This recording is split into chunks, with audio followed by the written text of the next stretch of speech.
이 드릴 지그 같은 경우는 왜 이것을 드릴 지그라는 이름으로 부르냐면은 요 안에다가 드릴라를 집어넣어요. 드릴을 집어넣어요.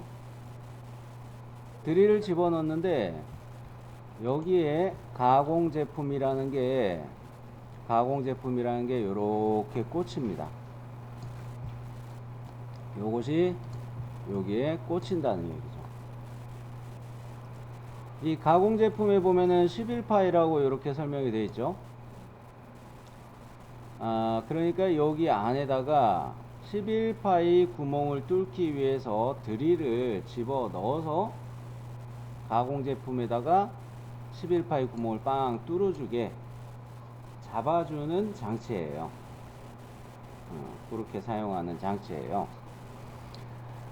그러기 때문에 요 과제 도면 같은 경우는 가공 제품도가 별도로 추가되어 있는 거예요.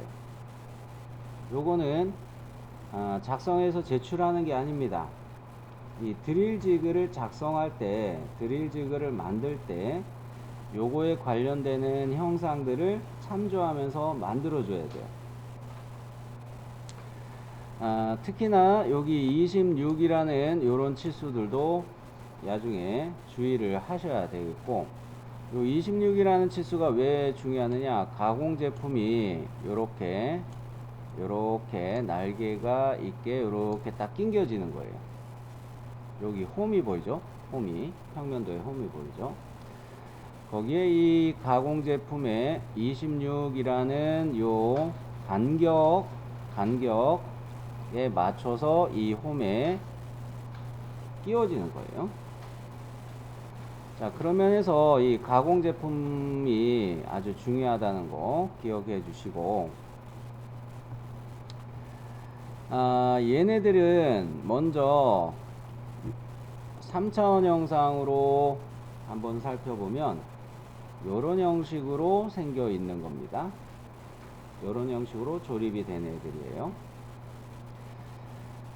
자, 먼저 조립도의 정면도를 보시면은 부품들이 어떻게 조립이 되어 있다? 1번 부품이 바닥에 있고, 2번 브라켓이 측면에 서 있고, 그 다음에 3번 부시 홀더가 가로지르면서 놓여 있고, 거기에 4번 삽입 부시라는 애가 끼워지고, 삽입 부시가 그냥 부시 홀더, 3번 부시 홀더에 그냥 끼워지는 게 아니라 5번 고정 라이너라는 5번 부품이 부시 홀더에 먼저 조립이 되어 있고, 그 다음에 삽입 부시를 꽂는 방식이에요. 자, 여기까지는 이해되셨나요? 그랬을 때 우리가 뭡니까? 요 아래에 요 그림을 잘 보시기 바래요. 요거는 어떻습니까? 조립도에서 정면도에 나왔던 단면 형상을 나타내는 거죠. 자, 여기를 잠깐 잘 관찰하셨으면 다시 조립도로 한번 가볼게요. 절단선이 가운데로 갔기 때문에 구멍이 뚫리더라도 아래에 이쪽에서 오는 홈이 있었기 때문에 요런 식으로 형상이 나오는 거예요. 오케이? 위에서는 구멍으로 뚫고, 위에서는 원통 구멍이 뚫려져 있고, 여기에서는 홈이 이렇게 뚫리기 때문에 조립도의 주투상도의 단면도를 이렇게 되어 있는 걸 볼 수밖에 없는 거예요. 요거 잘못 생각하면은 크게 실수할 만한 부분입니다. 자, 그리고 아까 부품들이 조립된 형식을 그림으로 이야기했는데 주투상도에 보면은 이렇게 중심선들이 표시가 되어 있죠.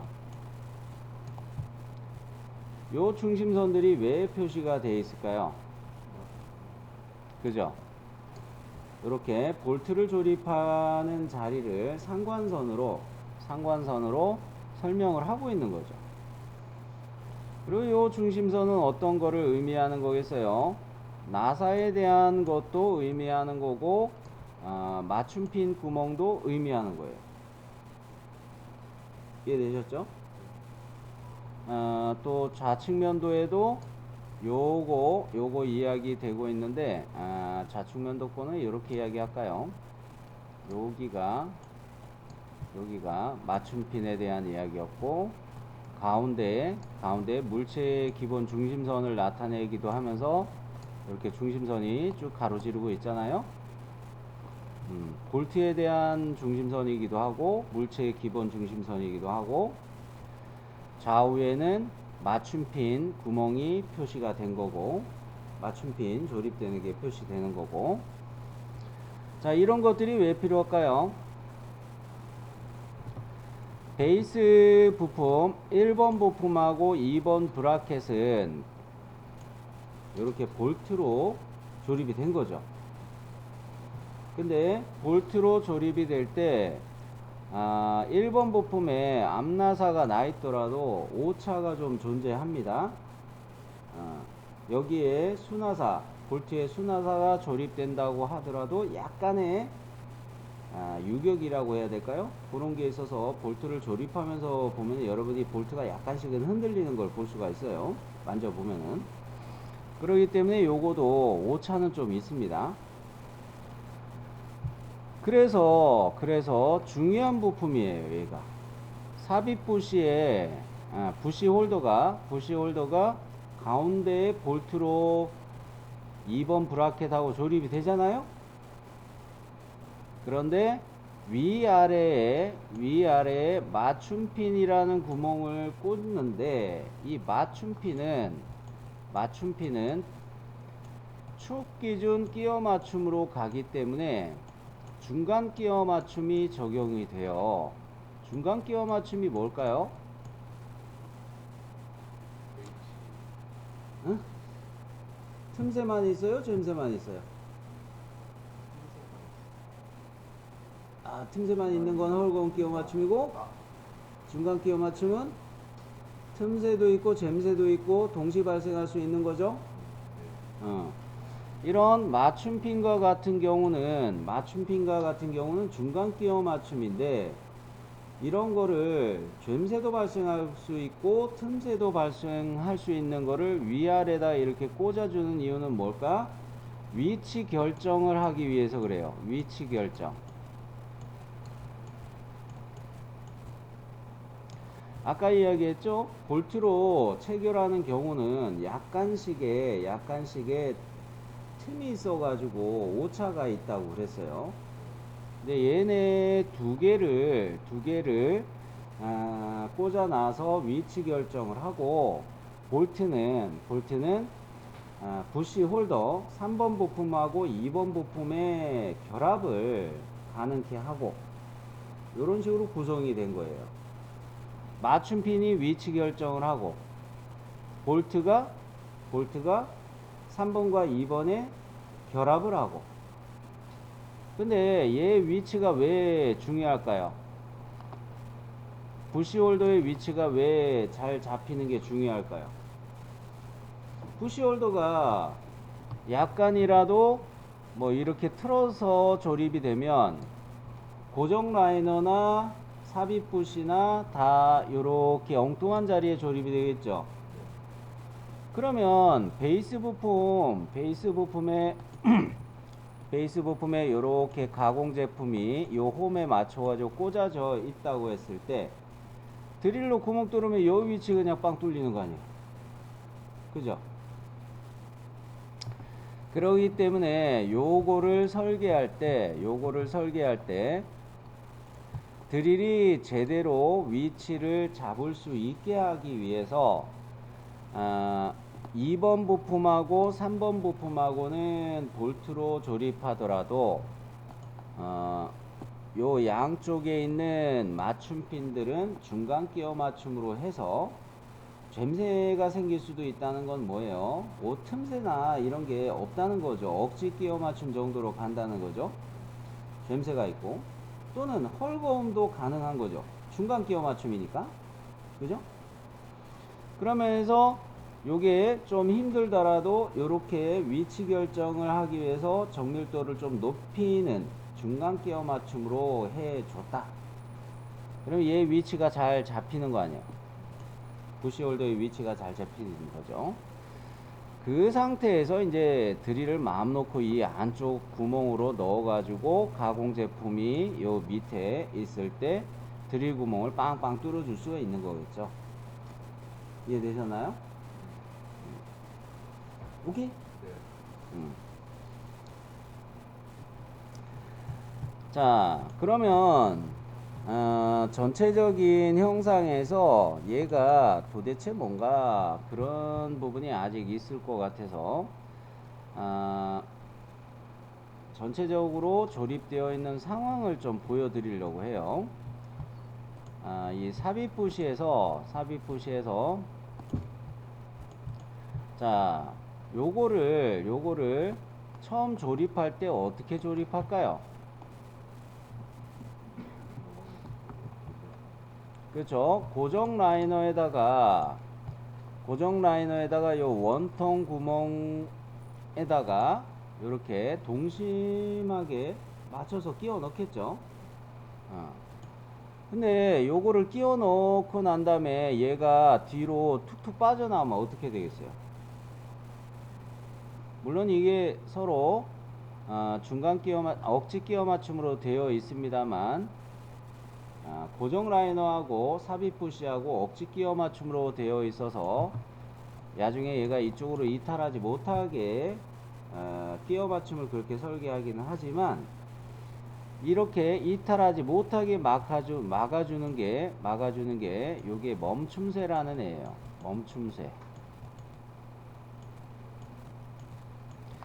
멈춤새인데 요거를 위에서 보는 상황으로 보여드릴게요. 일단 부시가 이렇게 위에서부터 내려 꽂을 때 부시를 위에서부터 내려 꽂을 때 뭐가 있습니까? 부시에 홈이 있죠. 요런 거를 노치라고 이야기해요. 노치, 홈을 노치라고 이야기한단 말이죠. 요런 홈이 있어 가지고 이거 부시를 위에서 이렇게 내려 꽂을 수가 있는 거죠. 그러면 꽂고 난 다음에 이 슬롯 형상이 있어서 슬롯이 있어서 얘를 이렇게 돌려 가지고 채울 수 있겠죠. 그러면 얘가 물고 있겠죠. 그러면은 이 이탈을 못해요. 위로 빠져나오지를 않아요. 요렇게 설계하는 것이고, 그런데 여기 거 멈춤새에 대해서 삽입 부시가 처음에 이 노치 홈이 있기 때문에 위에서 내려 꽂을 때 요거 때문에 잘 꽂아지겠죠. 그러고 난 다음에 고정시키기 위해서 얘를 이쪽으로 이렇게 돌리는 건가요? 그죠? 그럼 요거는 조립하고 잠그는 멈추게 하는 방식이 잘 이해가 되신 것 같고, 그 다음에 요런 상황을 보고서 멈춤 나사와 삽입 부시의 중심거리라는 것을 참조하도록 합니다. KS 기계제도 규격을 가볼게요. 요렇게 조립되어 있는 관계가 똑같은 게 있어요. 드릴 지그일 경우 똑같은 게 있어요. 자, 그래서 KS 기계제도 규격 PDF 파일 열어보자면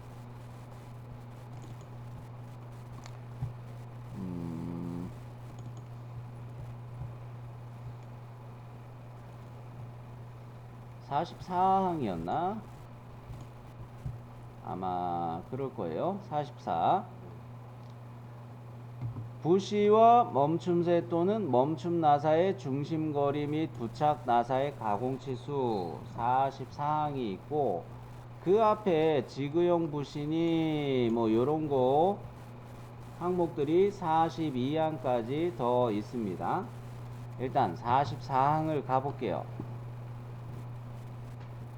44항을 가보면 어머, 그림이 똑같죠? 요 그림하고 요 그림하고 관계가 똑같아요. 조립되어 있는 관계가 똑같아요. 그죠? 먼저 요거를 확인하기 위해서 우리는 어떻게 할 것이냐, 과제도면 조립도의 정면도에서 요 중심거리 C를 실측해 보세요. 얼마가 나오나요?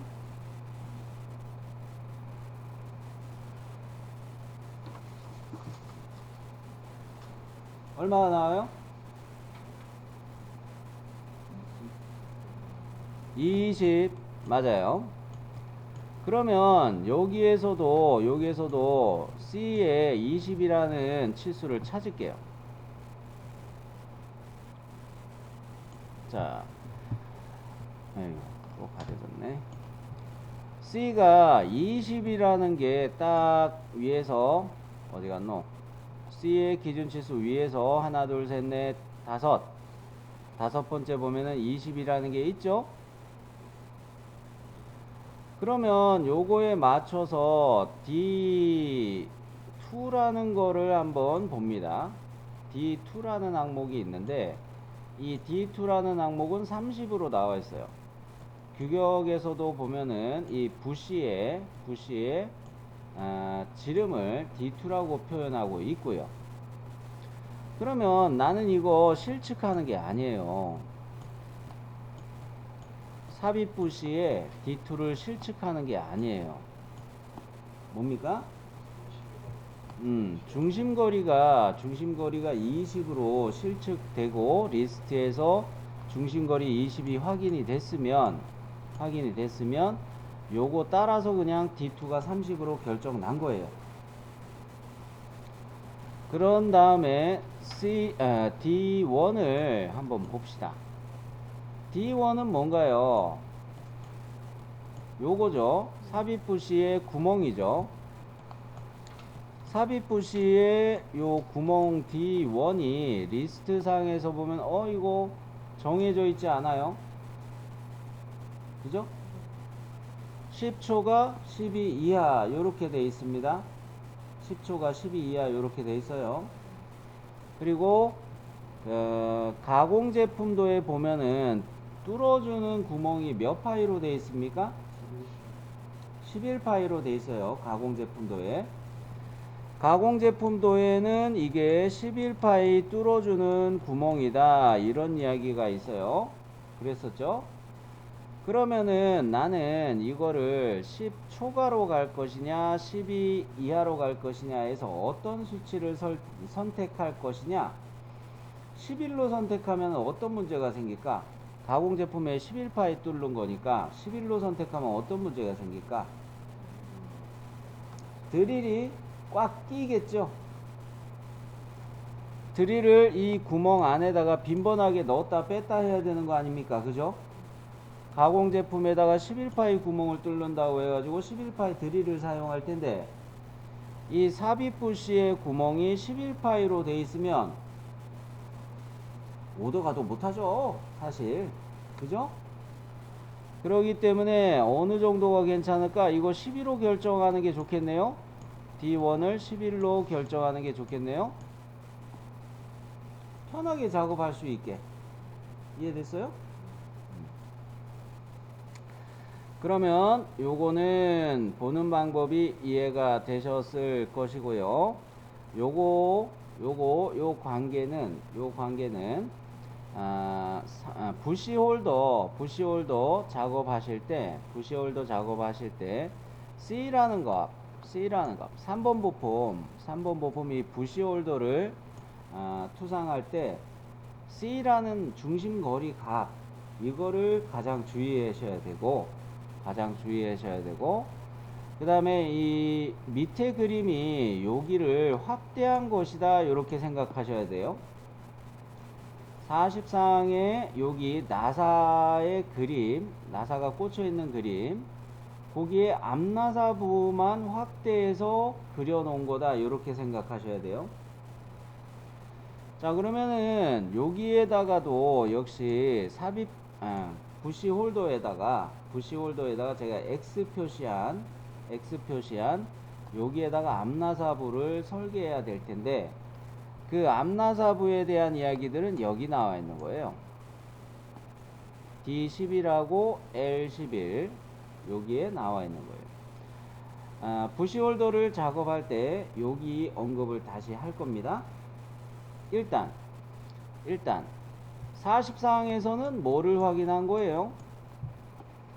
중심거리 확인하고 삽입 부시의 D2가 얼마이고 D1이 몇 파이로 결정해야 되겠다, 이런 거 확인한 거죠? 그러면 규격에서 이렇게 위로 올라가면, 위에 페이지 가면 42항이 삽입 부시를 확인하는 규격인데, 4번 부품 작업할 때는 요 42항 삽입 부시를 참고할 거예요. 삽입 부시에서도 둥근형이 있는데, 둥근형은 우리가 쓰는 거 아니죠. 이 과제의 그림이 아니죠. 홈이 없잖아요, 얘는. 홈이 없죠. 대신에 밑에 있는 것들 중에 세 가지 중에 어느 게 과제 도면에서 나온 거랑 똑같을까요? 노치형도 아니죠. 노치형은 왜 안 맞습니까? 홈만 있죠. 과제 도면처럼 이렇게 슬롯 멈춤새로 물어주기 위해서 이렇게 홈이 나 있는 게 없어요. 그죠? 슬라이딩 미끄러지게 하는 요런 구간이 없어요, 노치형에는.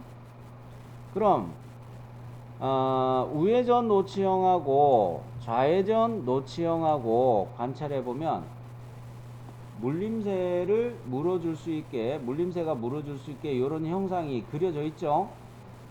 근데 좌회전이냐 우회전이냐 이걸 결정해야 됩니다. 아까 요게 요렇게 돈다고 그랬죠? 우회전으로 적용을 해야 되겠어요. 쉽게 말해서 여러분이 종이를 이 방향으로 한번 돌려놓고 90도로 돌려놓고 생각하시면 우회전 노치형하고 똑같아요.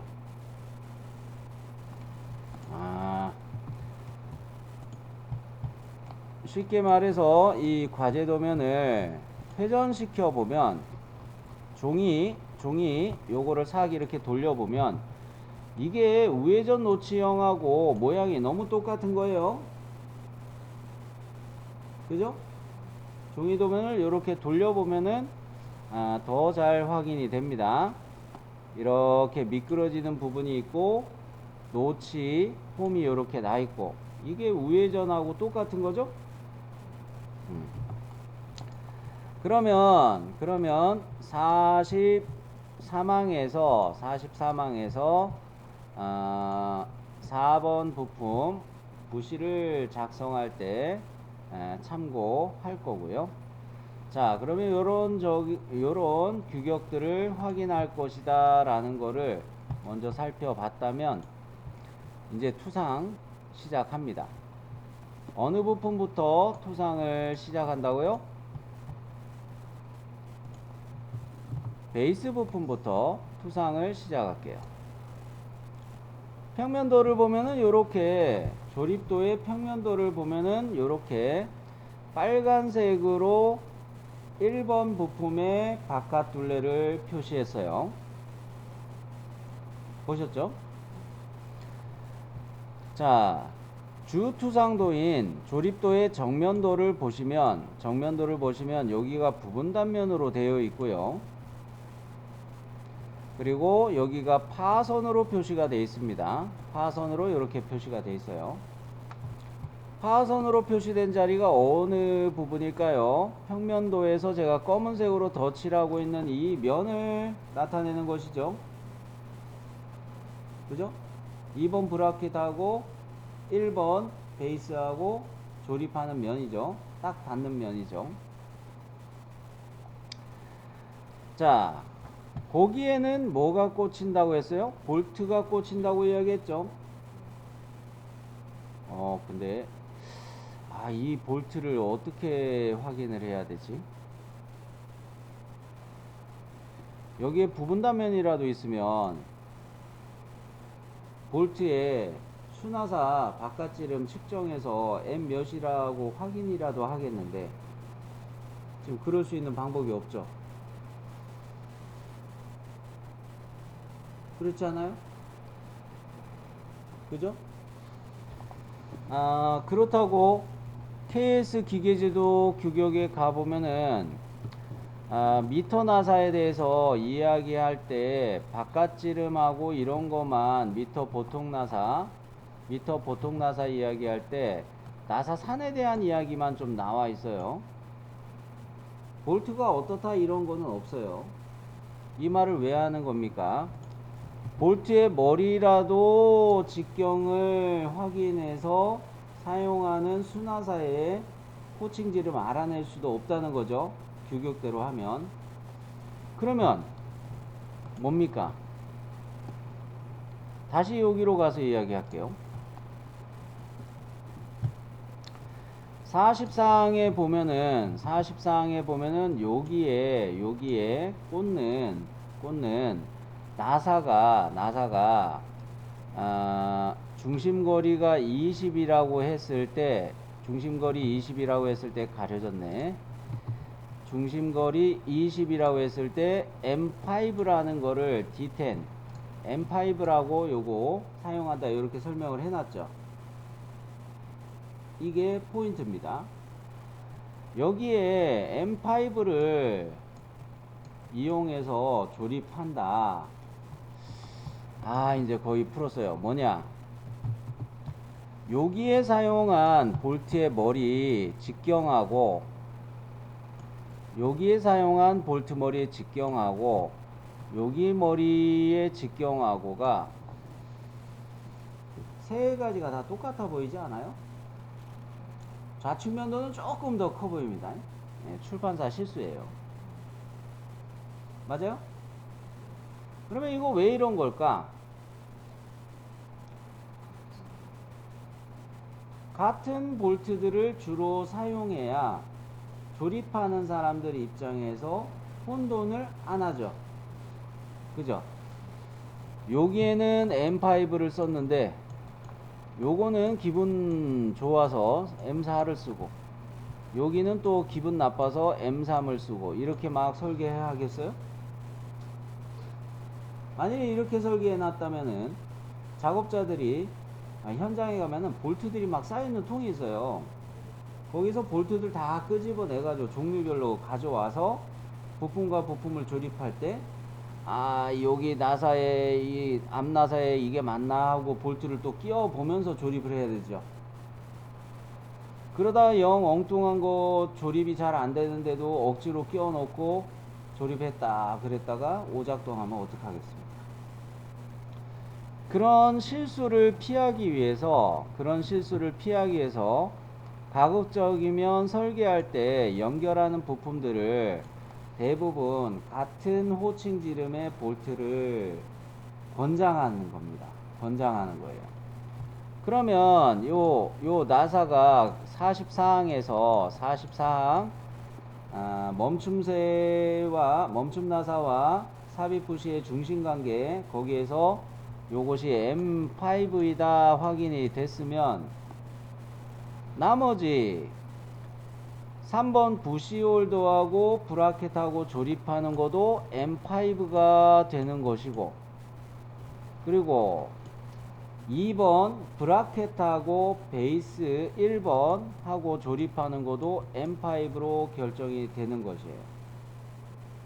그거를 유추해서 확인할 수밖에 없게 됐습니다. 만일에 이거 문제지를 제대로 내려면 여기에 부분 단면이 있거나 그래가지고 볼트가 조립되어 있는 상황이 표시가 돼야 돼요.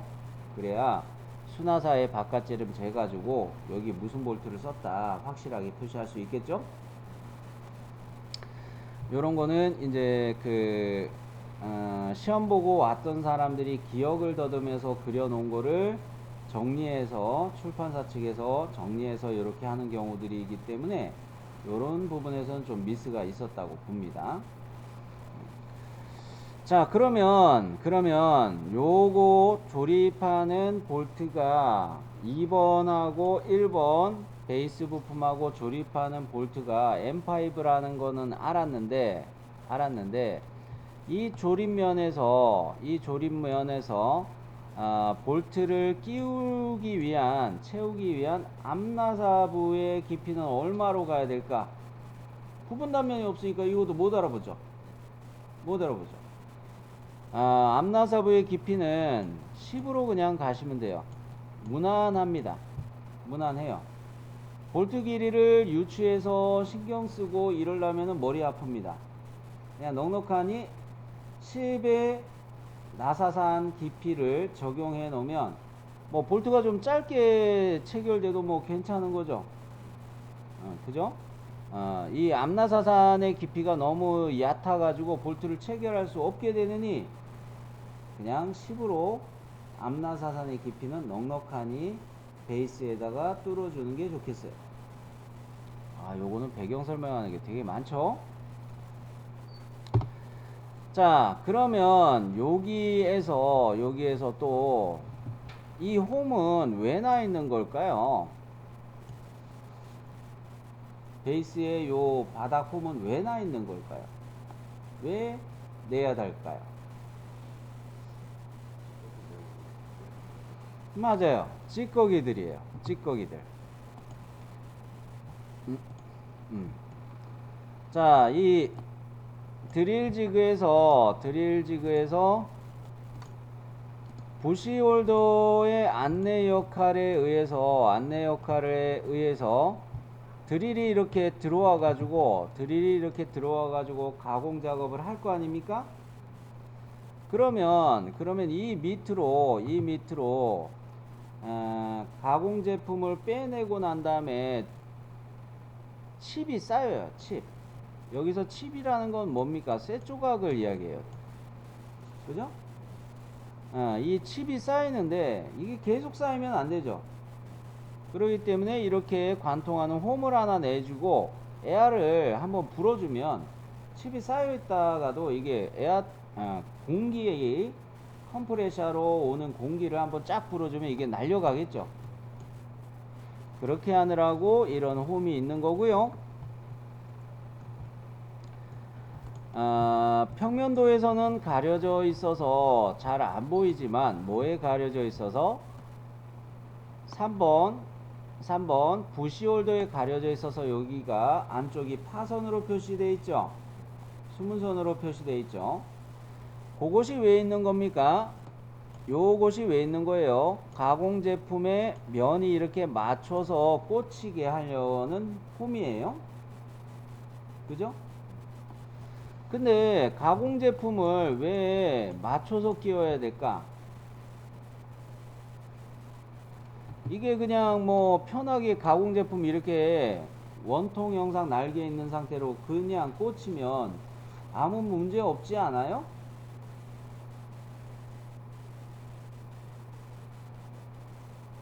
문제가 있어요. 드릴날이 이렇게 내려와서 뚫을 때 드릴날이 회전하죠. 얘가 고정이 안 되면 가공 제품이 여기 꽂혀 가지고 고정이 안 되면 같이 돌죠. 안 깎여요. 그죠? 그러기 때문에 이렇게 면을 깎아 놓고 가공 제품에도 면을 깎아 놓고 깎인 홈에 가공 제품이 이렇게 안착이 되면 얘가 드릴이 회전하면서 가공을 하더라도 여기에 딱 낑겨져 있기 때문에 낑겨져 있기 때문에 회전을 안 하겠죠. 이해되셨죠? 그것을 나타내는 게 조립도에 평면도에 파선을 포함해서 이렇게 그려놓은 겁니다. 그러면 이 장공은 왜 쓰는 걸까요? 어디에 쓰는 걸까요? 자, 드릴링 머신이 있겠죠. 드릴링 머신에다가 사용하는 지그란 말이에요. 드릴링 머신에도 받침판이 있어요. 이렇게 크게 판이 있어요. 거기에 위치를 잡아가지고 볼트를 체결하려고 하는 거예요. 요것이. 근데 이거에 왜 그냥 볼트를 조립하는 구멍이 아니고 장공으로 되어 있느냐? 볼트의 중심 위치를 좀 조절해서 꽂을 수 있게 하려고 장공을 내놓은 거예요. 여기까지는 베이스 부품의 모양 아시겠죠, 이제? 오케이. 자, 그 1번 부품 투상을 하려고 하는데, 그 전에 보충으로 이 장치가 어떻게 쓰일지 그런 거를 잠깐 이야기 하나 더 할게요.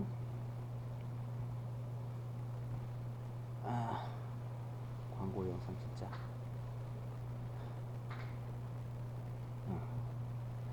요렇게 구멍 뚫는 작업을 하는 기계가 있겠죠.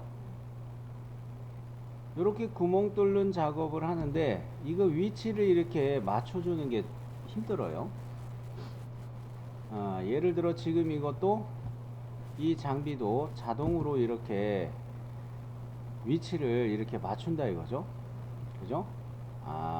회사 로고 설명 막 하고 있고 광고고.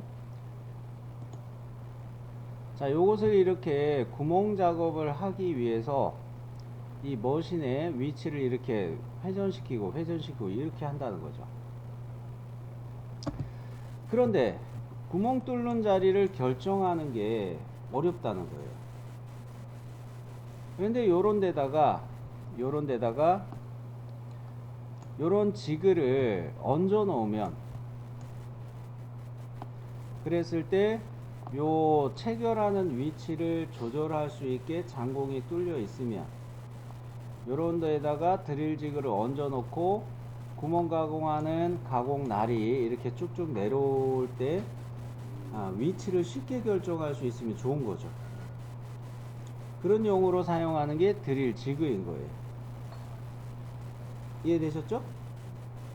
오케이?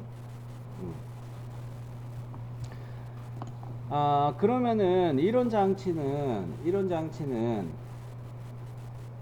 비싸겠네요? 아니에요. 지그 자체는 돈이 많이 들면 안 돼요. 돈이 많이 들면 안 돼요. 예를 들어 이 가공 제품에다가 요 11파이 구멍을 뚫는 게 뭡니까? 이게 하나만 이 가공 제품에다가 하나의 가공 제품에다가만 이 구멍을 뚫는 작업을 한다. 그러면 이런 지그 설계하면 안 돼요. 배보다 배꼽이 커지죠? 그러면 이런 가공 제품을 몇 개 할 때 이런 지그를 설계해야 될까요? 그냥 많이라고 하지 말고, 응?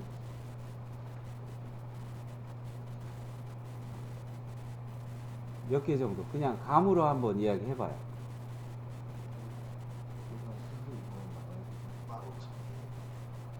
15,000개 더 써요. 대량 생산의 기준을 적용해야 돼요. 10만 개.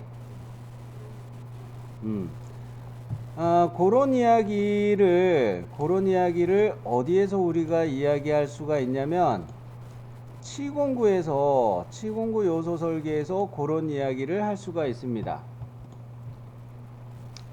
이야기 전체적인 이야기 하는 김에 조금만 더 이야기하자면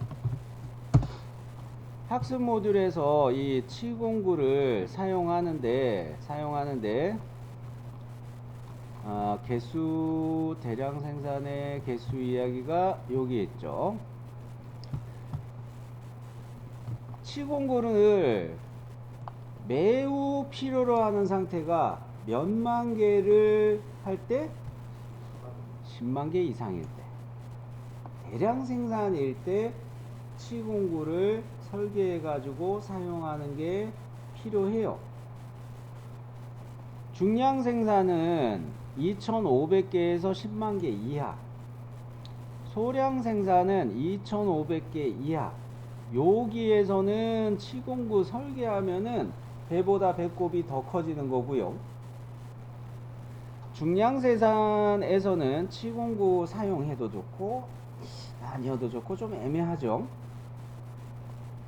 10만 개 이상이 돼야 요런 장치를 설계해 가지고 사용을 하면 이게 뭡니까? 비용이 좀 괜찮아져요. 그러면 치공구를 왜 사용해야 될까요? 작업을 빠르게 뿐이 아닙니다. 숙련과 비숙련자가 있겠죠. 숙련자의 경우는 이런 머신을 사용할 때 능숙하게 구멍의 위치를 결정해 가지고 뚫어주는 자기만의 노하우가 생겼겠죠. 그런데 비숙련자는 어떻게 했어요? 손도 못 대고 배워도 익숙해질 때까지 장시간의 그 연습이 필요해요. 그래야 구멍 뚫는 것도 제 위치에 제대로 뚫겠죠. 그렇다는 이야기는 뭡니까? 비숙련자는 분량을 많이 낸다는 이야기예요. 숙련자는 쉽게 위치를 잡고 구멍 뚫는 작업을 바로 들어갈 수가 있어서 분량도 줄이고 양산 개수도 많이 뽑아낼 수가 있죠. 그런 장점이 있는데, 이런 지그 장치를 사용하면 숙련자든 비숙련자든 바로 그냥 양산을 할 수 있게 하는 거예요. 바로 양산을 할 수 있게 하는 거예요. 그런 필요성 때문에 이런 치공구를 설계하는 것이에요. 자, 그러면 베이스 부품부터 이제 투상을 해봅니다. 앞 시간에 이야기했던 대로 세 파트 들어가고요. 어느 면을 첫 번째 투상할 면으로, 스케치면으로 생각을 할까요?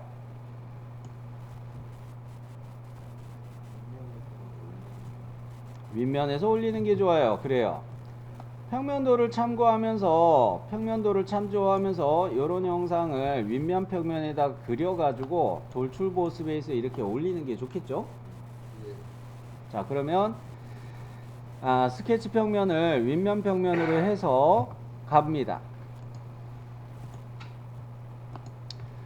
자, 평면도를 한번 관찰을 해 볼게요. 평면도에서 뭡니까? 삽입부시가 제일 위에 그려져 있기 때문에, 삽입부시가 이게 투상이 되기 때문에 베이스 부품에 구멍이 가려져 있어서 안 보이는 거죠. 그죠? 베이스 부품에 이 구멍이 가려져 있어서 안 보이는 거예요. 여하간 이렇게 X 표시한 여기가 베이스 부품의 요 X 방향으로 좌우 이게 거리가 어떨까 관찰을 해 볼게요. 양쪽 다 한번 측정해 보세요. 어떻게 되나?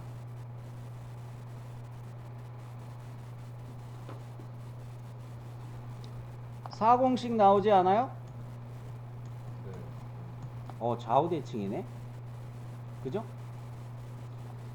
그러면 하나 더 확인을 해 봅니다.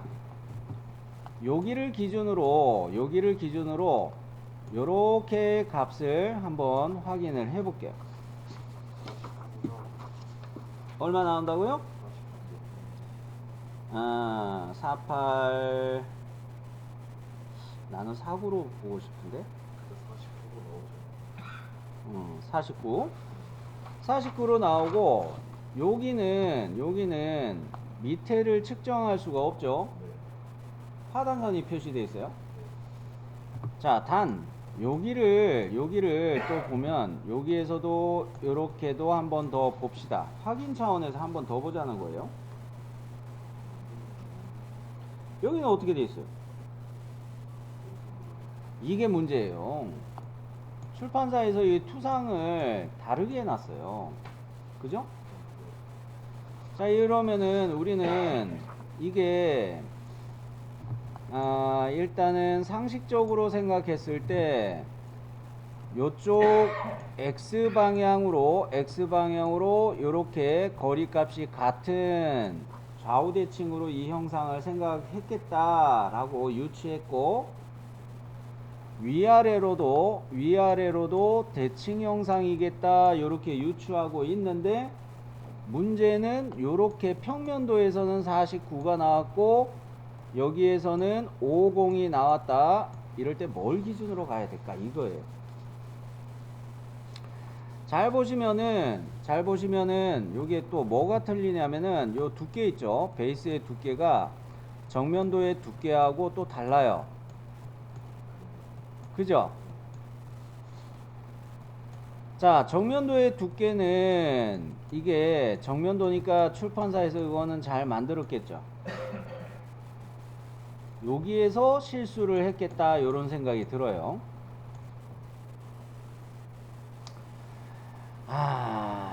그런데 평면도에서도 실수를 했겠다 이런 생각입니다. 이 49는 좀 애매해요. 깔끔하게 50으로 해가지고 전체를 100으로 단순하게 이렇게 설계를 했겠다라는 거 보는 것이 더 맞겠죠. 그러면서 이 좌측면도는 두께를 잘못 정리해 놨고 요거는 맞게 해 놨다 이렇게 보자는 거예요. 실기시험장에서 문제되는 이런 실수는 없을 겁니다. 오케이? 요런 거는 이제 뭡니까? 시험 보고 온 사람들이 기억을 살려가지고 이렇게 만들어서 그때 나왔던 문제가 요런 스타일이었어 라고 해가지고 만든 정리된 거기 때문에 요런 실수들은 좀 있는 것 같아요. 그러면 윗면 평면에 스케치할 때 코너 사각형을 쓰지 말고 중심 사각형을 써주는 게 좋겠죠. 중심 사각형. 왜 중심 사각형 쓰는 게 좋아요? 이게 가장 중요한 위치죠. 드릴 구멍이 배치되는 이 위치가 가장 중요한 거죠. 그러니까 중심 사각형을 사용해서 원점에다 1번 찍고 2번 찍어 가지고 이렇게 사각형을 만들어 놔야 얘처럼 이렇게 좌우 위아래 대칭되는 형상으로 잡을 수가 있는 거죠. 자, 그러면 원점에 클릭하고 이렇게 클릭해서 방금 이야기한 치수들을 기입해 보도록 합니다. X방향으로는 4040이었으니까 총합 80이죠. 위아래로는 100이었죠. 그 다음으로 해야 될 거는 뭡니까? 브라켓을 조립하기 위한 요 구멍을 내야 되겠죠.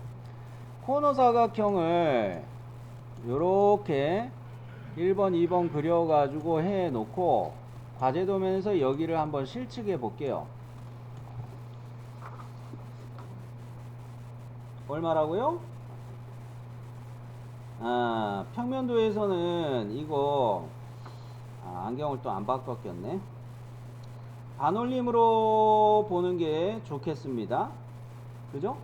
좀 애매하지만 이거는 39로 설계를 안 했을 거다 이렇게 보는 게 맞아요. 40으로 요거는 갖겠다. 요런 지그류들이 조금 문제들이 애매한 애들이 꽤 있어요. 지그류 문제지들이. 자, 그럼 이거는 40으로 결정을 하고, 이 브라켓이 조립이 될 이 구멍의 깊이는 얼마로 측정이 됐어요?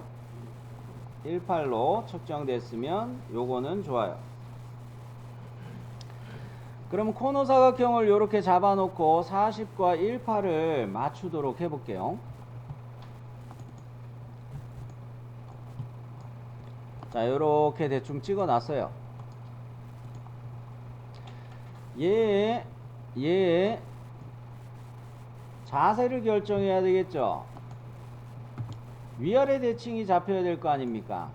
그러면 중심선을 추가할 텐데 이 선분의 중간점에서부터 원점까지 중심선을 그려 놓고 이 중심선을 수평 구속으로 잡아 놓으면은 위아래 대칭이 잡히겠죠? 중심선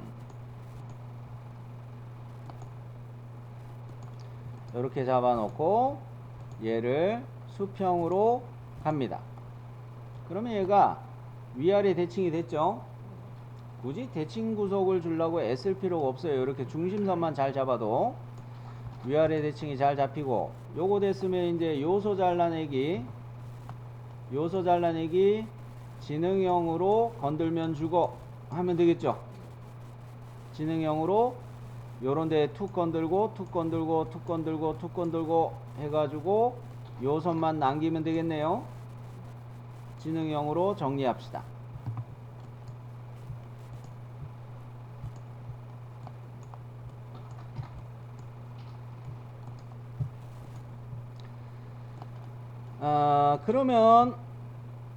그러면 아까 측정했던 치수를 지능형 치수를 이용해서 측정했던 치수들을 넣어 줍니다. 40이었죠? 18이었죠?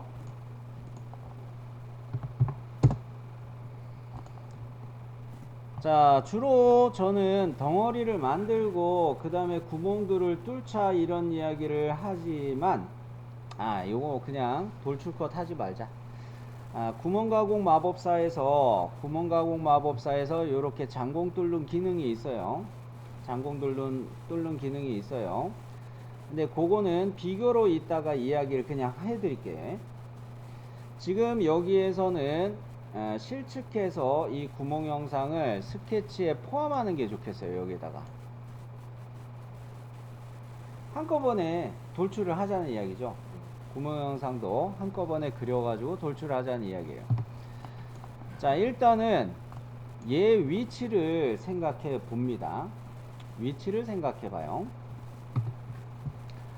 이 센터에 대해서 얘 간격이, 양쪽 홈의 간격이 얼마씩 되어 있는지 확인해 주세요.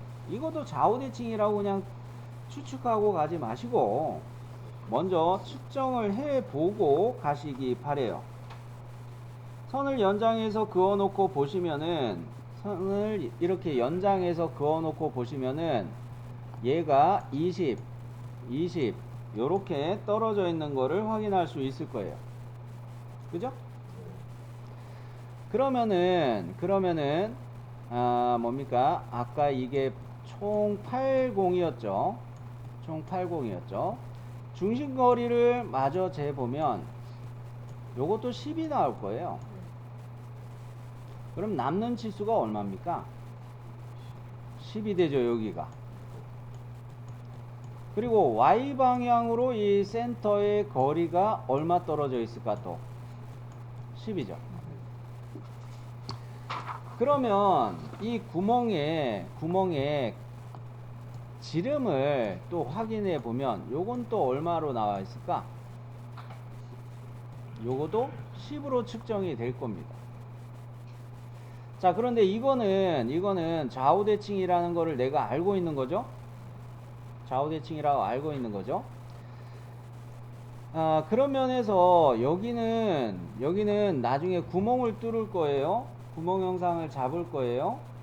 근데 작업자 입장에서 구멍 형상에서부터 이렇게 위치를 잡아라 이렇게 설명해 놓으면 작업자가 힘들어요. 가상의 센터에서부터 이 위치를 어떻게 찾겠어요? 어느 기준을 잡아야 돼요. 가공하는 사람 입장에서 이런 모서리에서부터 이 위치를 생각하는 게 좋겠죠. 요런 모서리를 기준으로 역시 요 위치를 생각하는 게 좋겠죠. 가공하는 사람 입장에서 생각을 하자는 이야기예요. 그러면 이제 결정이 났는데 뭐를 한다? 직선홈을 사용한다. 직선홈을 가기 위해서 첫 번째 점, 두 번째 점 찍는데 이 중심사각형의 보조선에다가 일치 잡지 마세요. 이렇게 첫 번째 점, 두 번째 점, 세 번째 점 찍어 가지고 직선홈을 이런 식으로 하나 배치해 놓고 방금 이야기한 위치를 먼저 잡고 크기를 기입해 보도록 할게요. 직선홈 요래. 자, 요거 X 방향으로 갈 때 요 홀을 클릭하고 이 선분을 클릭해서 지능형 치수로 요 간격을 10 요렇게 넣으면 되겠네요.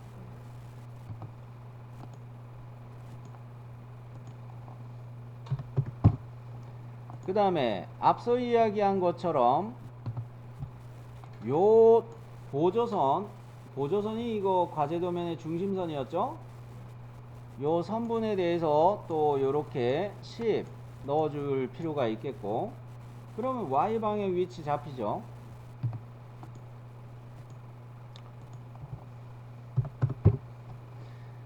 이제 뭐가 남았습니까? 이 호를 클릭해 가지고 중심거리를 10 넣어주는 게 남았죠. 호를 클릭해서 중심거리 10. 이제 남은 건 뭐예요? 얘의 크기죠. 크기를 기입하기 위해서 위아래 수평선과 수평선을 서로 선택해 가지고 요 값을 10. 완전 정의됐네요. 그죠? 자, 그러면 요거 하나는 잡혔으니까 우리는 뭘 쓰는 게 좋겠어요? 요소대칭 복사를 쓰는 게 좋겠죠? 그러려면은 여기에는 중심선 하나 더 추가해야 되겠네? 요쪽에는 중심선이 이미 있었으니까 요거를 이용해서 이쪽으로 미러 시키고, 요 중심선을 이용해서 이렇게 미러를 한번 시킬 거예요. 자, 요소대칭 복사 가기 위해서 중심선이 먼저 추가가 돼야 되겠다. 원점에서부터 이렇게 수직 방향으로 중심선 하나 추가해 놓고, 이 중심선과 요소대칭 복사는 요거는 바로 갈게요. 그게 편할 것 같아요. 요소대칭 복사 요거 실행해 놓고 대칭 복사 항목, 자, 요거 홈으로 선택을 하는데 얘만 하나 클릭했어요, 나는. 그리고 대칭 기준으로 요 중심선을 선택할게요. 클릭해서 파랗게 입력되기로 바꾸고, 어머, 얘는 그냥 되네. 신기하죠? 나는 이 홈만 클릭했는데 얘가 뭐로 인식이 됐냐면 홈으로 인식이 됐어요. 마치 폴리선 객체, 폴리 객체를 캐드에서 선택하는 것처럼 한 덩어리로 인식이 된 거죠. 자, 그러면 요거 대칭 복사 넘기고요. 자, 요소 대칭 복사 또 켜서 대칭 복사 항목으로 그냥 이렇게 홈만 클릭해도 홈 1, 홈 2 이렇게 들어갔죠. 홈으로 얘네들이 들어갔으면 대칭 기준 요 창을 클릭하고 요 보조선을 선택해서 중심선을 이게 아니고 요거죠. 요 중심선을 선택해서 이 짝으로 이렇게 쭉쭉 두 개 다 미러 하도록 할게요. 자, 요 중심선 선택. 두 개 다 넘어갔죠? 오케이? 그러면 요거는 됐어요. 자, 이제 센터 서클 하나 그릴 텐데 중심원을 여기다가 하나 그릴게요. 이거 따로 옆에다 그리는 이유가 있어요. 지금 여기에는 보조선에 중간점들이 있기 때문에 원점이 선택 안 될 수도 있어요. 그렇기 때문에 원점을 1번 선택하고 요 센터를 2번 그린원의 센터를 2번 선택해서 일치로 구속을 해놓고 크기 치수를 넣을 거예요. 자, 먼저 중심원을 그립니다.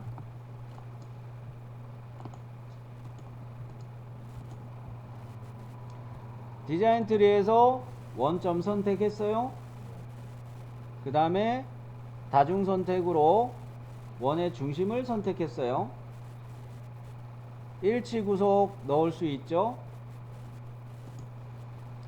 자, 지능형 치수 가서 요거의 지름이 20이 되면 될 거예요. 20. 자, 요거는 과제에서 제가 말씀을 안 드리고 바로 갔는데 사실 조립도의 정면도에서 요거를 측정하면 20이 나올 거예요. 가공제품도도 마찬가지입니다. 가공제품도에도 보면은 파이 20 F6 아주 헐겁겠네. 끼워 맞춤에서 H를 기준으로 알파벳 A 쪽으로 갈수록 아주 헐거워지는 거죠.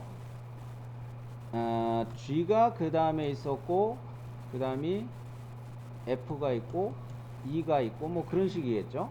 그랬을 때 F까지 왔다는 거는 이건 와 아주 헐렁하게 해놨다는 이야기예요. 자, 이거는 왜 가공 제품을 저렇게 헐렁하게 해놨을까? 꽂았다 뺐다 막 해야 될 거 아니에요. 요 구멍에다가. 자, 그러면 요거까지는 나왔고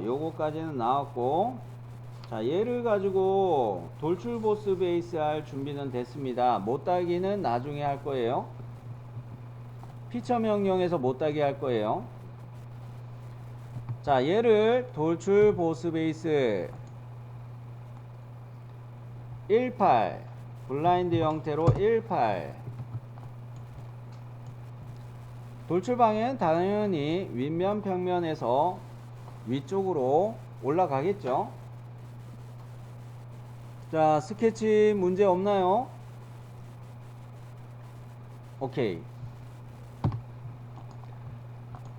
그러면 요거 베이스 피처를 만들었으니까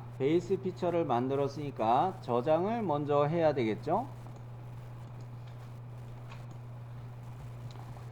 자, 얘는 그 이름 폴더 안에다가 폴더를 하나 생성하시고요. 드릴 지그 03 하나 생성하시고 파트 파일명은 01 베이스라는 이름을 정해도 되고요.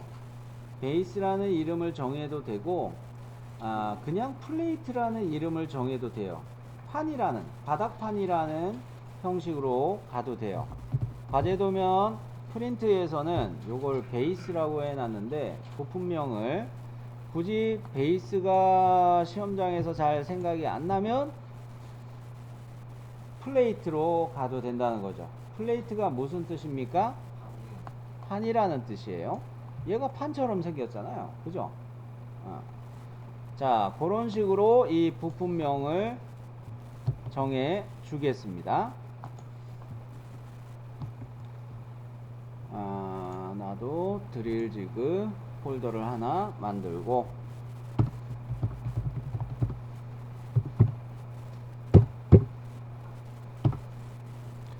파트를 저장하고요. 자, 그러면 여기에 저장이 됐으면 그 다음으로 해야 될 작업은 어떤 것이 좋을까 생각하는데, 평면도에서 이야기하고 있는 요 홈을 내는 걸 해봅시다. 어느 면의 스케치? 그렇죠. 생성한 피처의 윗면에 스케치 들어가서 돌출컷의 스케치를 가는 게 좋겠죠?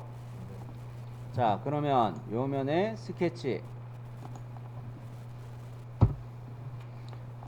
면의 수직 보기 했고요. 여기는 굳이 실측을 안 해도 되겠죠? 왜? 가공 제품에서 요 면의 간격이 이미 나와 있으니까. 그죠? 그러니까 여기를 코너 사각형을 이용해서 하나 잡을 텐데, 여기 모서리에다가 첫 번째 점 찍을 때 일치 구속으로 찍고, 두 번째 점 이렇게 찍고 코너 사각형을 먼저 할게요.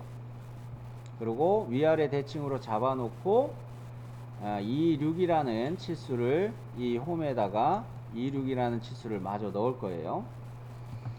자, 그러면 코너 사각형을 먼저 추가합시다. 여기에 일치 먼저 찍고 여기쯤에다가 2번 찍고, 얘가 위아래 대칭이 돼야 된다 했죠. 위아래 대칭이 된다 했죠. 중심선을 그리는데 원점에서 여기에 중간점 미드 포인트에다가 이렇게 중심선 하나 추가하고 수평 구속을 입력하면 위아래 대칭 쉽게 잡죠. 자, 요래 가지고 요래 찍어 놓고, 자, 나는 어쩜 이렇게 정확하게 그렸는지 수평 구속을 안 넣어도 됐네요. 나는 너무 정확하게 그린 것 같아요. 자, 그러면 이거 위아래 대칭이 잡혔어요. 위아래 대칭이 잡혔으니까 26이라는 치수를 넣읍시다. 26.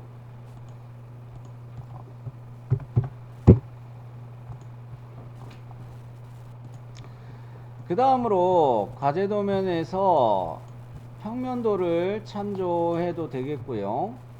평면도에 파선하고 중심선하고 겹쳐 있어요. 여기까지 보거나, 정면도의 요 홈이죠. 요렇게 얘를 재보면 이게 60이 나오던가 그럴 겁니다. 그죠?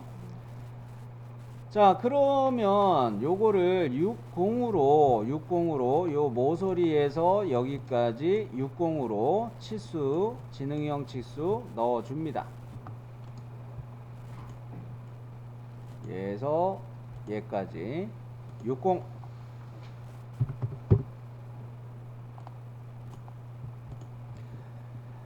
자, 그런데 요거는 스케치 필렛으로 갈게요. 여러분이 요거 필렛을 안 넣고 갈 위험이 큽니다. 여기는 필렛이죠.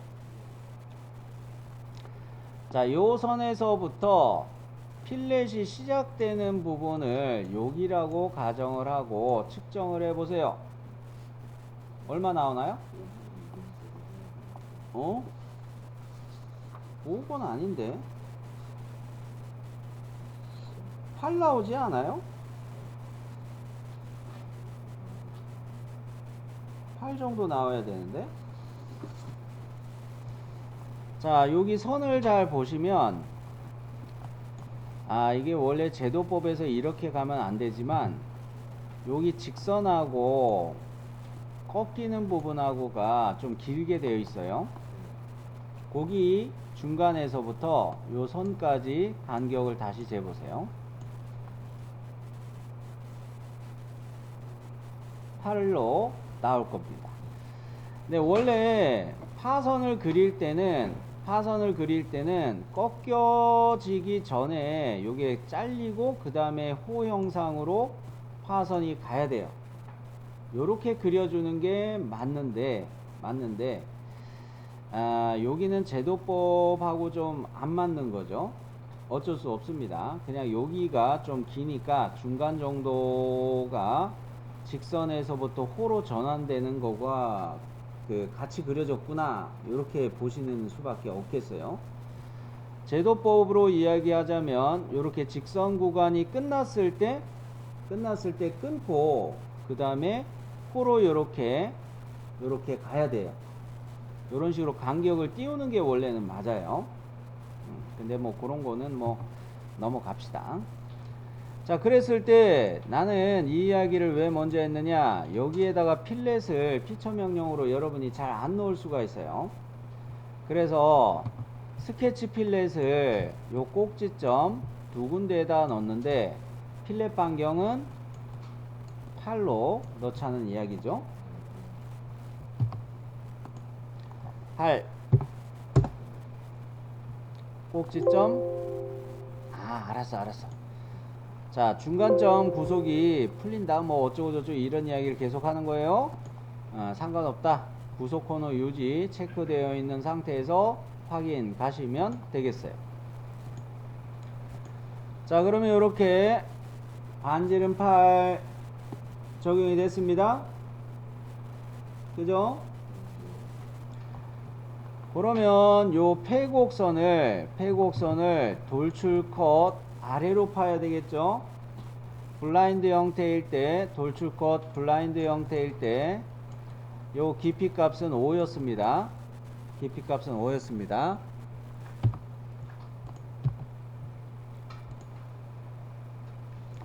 오.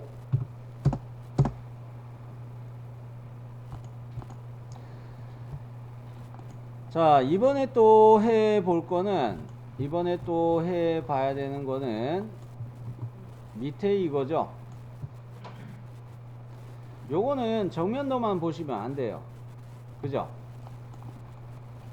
좌측면도를 보면은 아예 이 홈이 관통으로 뚫린다, 이게 설명이 돼 있죠.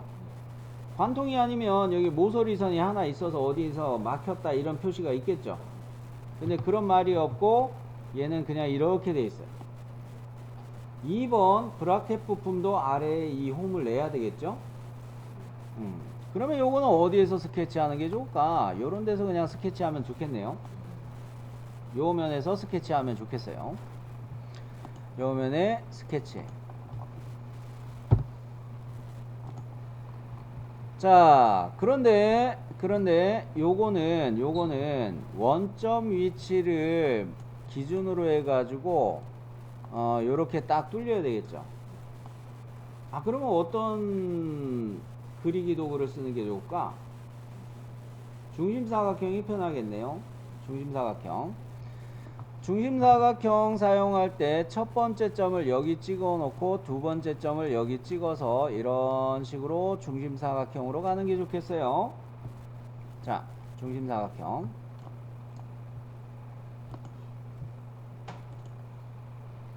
자, 요렇게 잡아 놓고,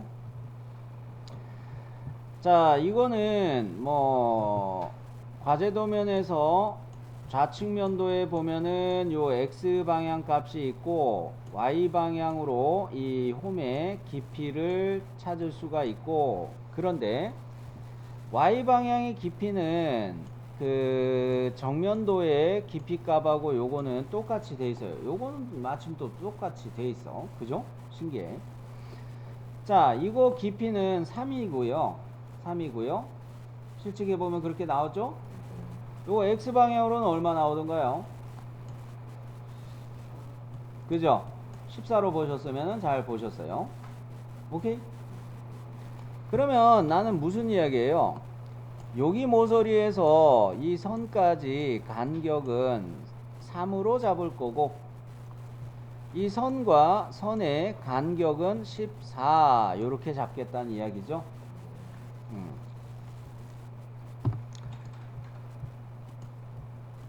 자, 요렇게 모서리에서부터 얘는 3. 그리고 요 선과 요 선의 간격은 14.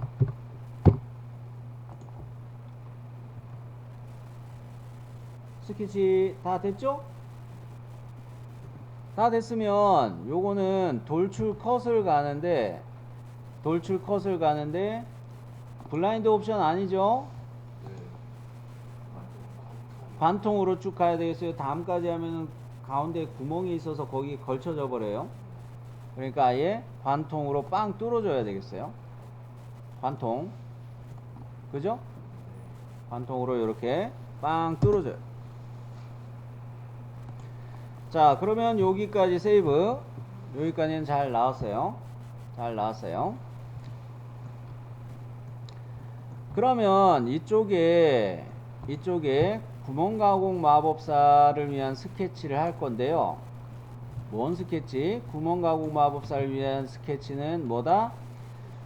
브라켓을 본체와 조립하기 위한, 본체에는 암나사가 나 있어야 되죠. 암나사. 야중에 브라켓은 뭐를 해놔야 될까? 브라켓은 볼트 머리가 이렇게 묻히게 가야 되죠. 브라켓 쪽에다가 스케치할 건, 작업할 거는 카운터보죠. 이 본체 베이스에는 이렇게 암나사를 가공을 해야 되겠고요. 자, 이거 두 개를 나눠서 생각을 했는데, 그거를 하기 위해서 스케치를 제가 미리 클릭한 면에다가 스케치를 들어갈 것인데요. 원점 위치가 여기라고 가정을 하고, 과제 도면에서 요 간격이 얼마인가요? X방향으로 얼마예요?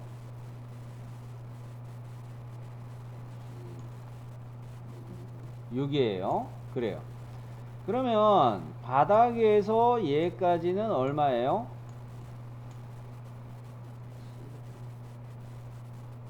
그거는 8로 봐야 되는데?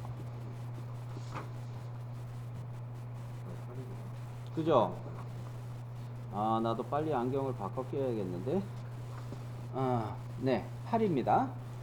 이거는 정면도에서도 이 바닥선에서 중심선까지 봐도 요거는 8로 똑같이 나올 거예요. 자, 그러면 여기에 스케치 갑니다. 스케치 가는데 이 점을 두 개 찍을 건데 이거 좌우 대칭으로 가야 돼요. 그죠?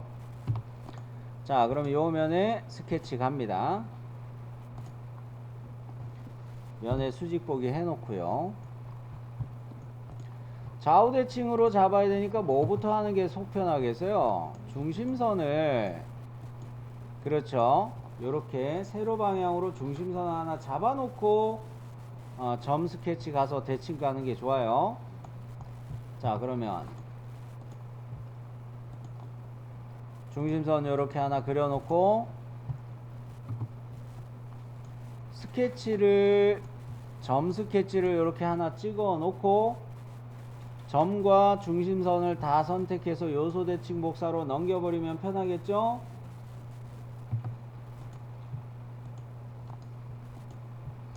크로스 셀렉트 해놓고 이렇게 넘겨놓으면 요소 대칭 복사 해놓으면 딱 됐죠? 이제 마음 놓고 얘네가 좌우 대칭이 됐으니까 두 점이 지능형 치수를 이용해서 얘 X방향 거리값을 26, 모서리에서 요 점까지 Y방향 거리값은 8, 그죠? 자, 요렇게 했으면 뭡니까? 스케치 다 했죠? 완전 정의 끝났어요. 그죠? 스케치 종료합시다. 구멍 가공 마법사 들어가기 전에 디스플레이 유형은 은선 제거로 바꿔 놓는 게 좋겠죠. 은선 제거. 자, 구멍 가공 마법사 실행하고요. 자, 무슨 기능을 써야 될까요? 직선 탭. KS의 탭 구멍. 그 구멍의 크기는 그렇죠. M5. 마침 조건은 블라인드 형태. 블라인드 형태. 아래에 있는 나사의 깊이는 10. 드릴 깊이는 10 곱하기 1.25. 그렇죠. 유형은 직선 탭으로 선택한 것이고, KS의 탭 구멍, M5, 블라인드 형태일 때, 여기 밑에 있는 것이 나사 깊이죠. 10. 위에 있는 것이 드릴 깊이죠. 요거에다가 나사부의 깊이 곱하기 1.25. 이렇게 정리됐나요? 위치 탭으로 갑니다. 먼저 이 면을 1번으로 선택해야 되겠죠. 스케치해 놓은 두 개의 점을 위치 결정하기 위한 점으로 두 번째로 이렇게 점에다가 일치 찍어 놔야 되겠죠. 자, 요 순서대로 갑니다. 요래 면 잡고 스케치해 놓은 점을 일치 보면서 클릭. 자, 됐어요? 문제 없죠? 확인. 그러면 구멍 가공 마법사에 의해서 직선 탭이 여기에서부터 이렇게 10mm 깊이로 파고 들어갔어요. 그죠? 근데 이거 가공할 때 깨지지 않아요. 이 홈하고 홈은 5mm 이렇게 깊이로 파져 있는 거고, 위에 있는 홈이 있잖아요. 요거. 그리고 얘는 그거보다 간격이 충분히 떨어져 있어요. 그죠? 그러니까 걱정 안 해도 되고요. 구멍 가공 마법사를 위한 스케치는 디자인 트리에서 숨기게 해야 되겠죠? 네. 자, 요거 본 김에 저만 잠깐 설명을 할게요. 구멍 가공 마법사를 이용해서 이 장공을 뚫을 수도 있어요, 사실. 장공을 뚫을 수도 있는데, 어디에 있냐면은,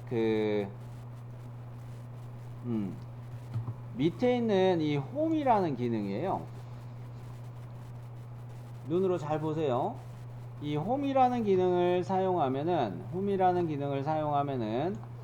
나사 여유값으로 갈지, 나사 여유 값으로 갈지, 드릴 크기로 갈지, 맞춤핀 구멍으로 갈지, 이런 거를 결정하는데, 아까 우리가 이거를 10으로 갔었죠. 지름을 10으로 갔었죠.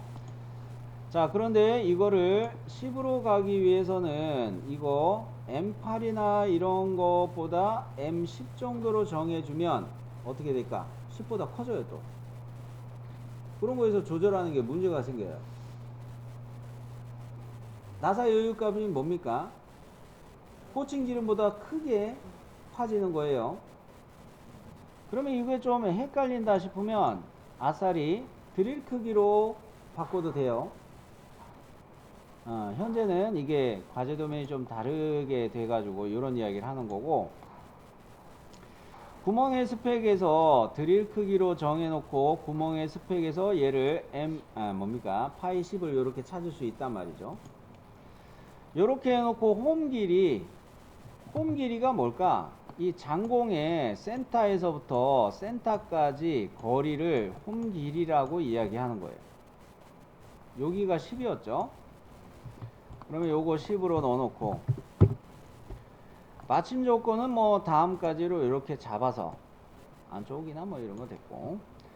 자, 위치 잡아서 요렇게 그 하나 거리를 요렇게 띄워 가지고 기능을 잘못 들어왔네.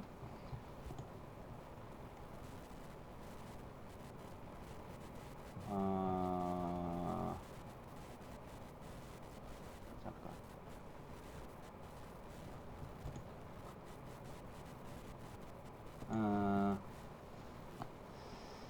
드릴 크기로 가가지고 이런 문제가 생긴 것 같아요. 얘에서 드릴 크기 말고 나사 여유 값으로 이렇게 바꾸니까, 자, 나사 여유 값으로 바꿔서 다시 보여드리는 게 낫겠네요. 자, 나사 여유 값으로 바꿔가지고 위치를 뭐 이렇게 잡았다. 이게 형태가 왜 자꾸 이렇게 되지?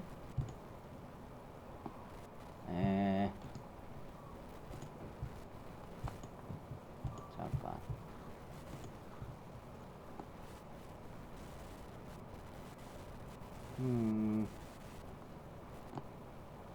요게 맞는데, 요렇게 해가지고 이렇게 하나 찍어 놓으면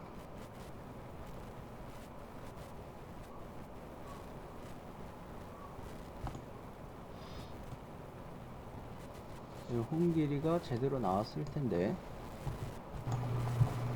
앞 시간에 이 구멍 가공 마법사에서 이 홈 기능을 제가 이야기하다가 하나 까먹은 부분이 있어 가지고 잠시 지체가 됐었는데요. KS의 나사 여유 값으로 가서 구멍의 스펙 M10으로 했을 때 요거 홈 길이에서 제가 미스한 게 하나 있었습니다. 홈 길이를 센터 간의 간격이라 이렇게 생각을 했었는데 그게 아니고 바깥에서 바깥까지로 봐야 돼요. 바깥에서 바깥으로 요 값을 20으로 고쳤고, 나사유 값으로 선택하니까 이게 구멍이 더 커질 것이다 이런 이야기를 했죠. 우리가 목표로 하는 10이 안 나오고 뭐 11 이런 식으로 나올 수 있다고 그랬죠. 사용자 정의 크기 표시를 해가지고 이 구멍의 지름 크기를 별도로 이렇게 조절할 수가 있어요. 요것으로 해가지고 이렇게 직선홈을 낼 수도 있는데, 요거는 구멍 가공 마법사를 이용하면 쉽게 할 수가 있죠. 근데 요거의 단점은 구멍의 위치 배치하는 거를 내가 의도하면서 이렇게 하는 거에 여러분이 놓칠 위험이 커요. 그래서 스케치해 놓고 돌출 컷을 이렇게 가시는 게 좋겠어요. X방향으로 얼마, Y방향으로 얼마, 요런 거를 돌출 컷 스케치로 가시면서 생각하는 게 더 좋겠어요. 그래서 홈 기능으로, 구멍 가공 마법사 홈 기능으로도 사용할 수 있지만 요거는 나중에 더 익숙해지시면 요런 방식을 쓰시는 게 좋겠어요. 자, 우리는 구멍 가공 마법사를 이용해서 2번 브라켓하고 1번 베이스 부품에 조립하기 위한 앞나사를 여기 위치에다 뚫어 놨죠. 이제 나머지는 여기 못따기를 적용해 보도록 합니다. 요 모서리들이죠. 요 네 군데의 모서리들인데 요거 선을 요렇게 그려 가지고 요거 측정을 한번 해보세요. 얼마 정도 나오나요? 5. 오케이. 5로 보셨으면은 적당해요. 자, 그러면 못따기 기능을 써서 피처 명령에 못따기 기능을 써서 거리값은 5로 각도는 45도, 5 곱하기 45도다 이런 셈이죠. 그래 놓고 요 모서리를 선택했어요. 요렇게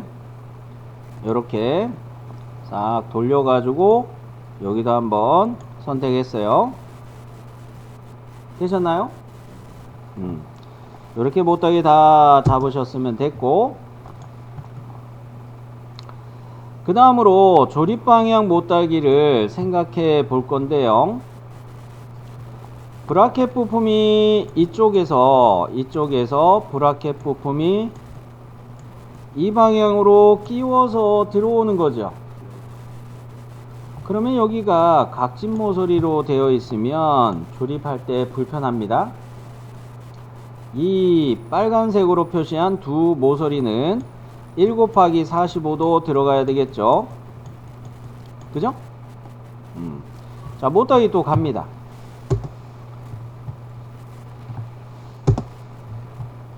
자, 여기는 1 곱하기 45도. 여기까지 다 되셨죠? 진짜 끝났을까요?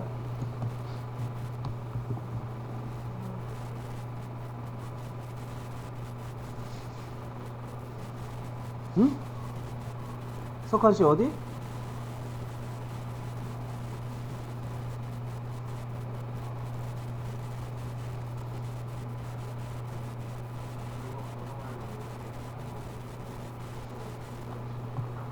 아, 잘 안 들려. 여기는 이미 필렛 넣었고. 여기쯤? 아, 여기에 못따기를 넣어야 되는 거 아니냐, 그런 생각을 하는 중? 아, 여기는 안 해도 돼. 가공 제품이 여기에 이렇게 끼워지는 거죠?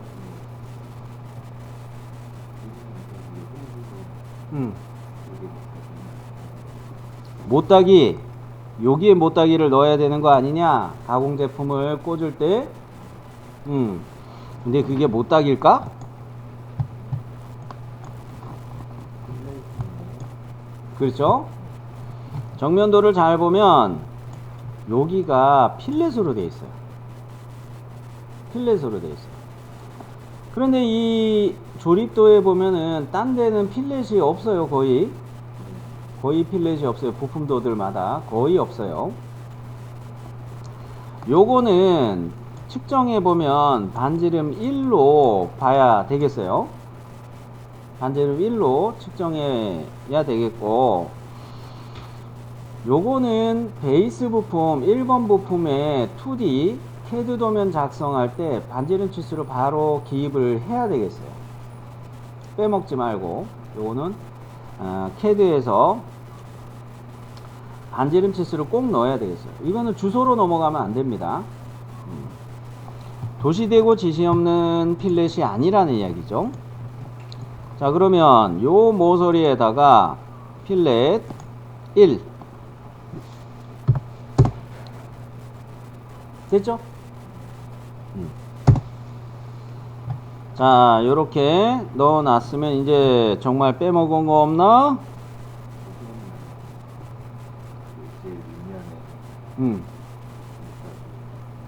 여기 가공 제품 꽂을 때 요런데 못따기 넣어야 되는 거 아니냐, 요런 생각인 것 같아요. 그죠? 자, 그거는 안 해도 되겠어요. 왜냐, 여기에 못따기를 넣으면은 플랜지의 두께가 얘가 3밖에 안 돼요. 그죠? 플랜지를 또 보면은 얘는 이미 못따기가 적용돼 있어요. 그리고 요거의 깊이는 5밖에 안 된단 말이죠. 예, 괜히 못따기 넣는 거는 과유불급.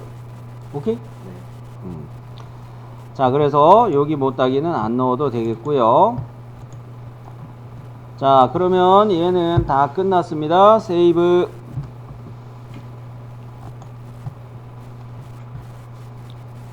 드릴지그 3의 1번 부품 베이스 투상이 끝났어요.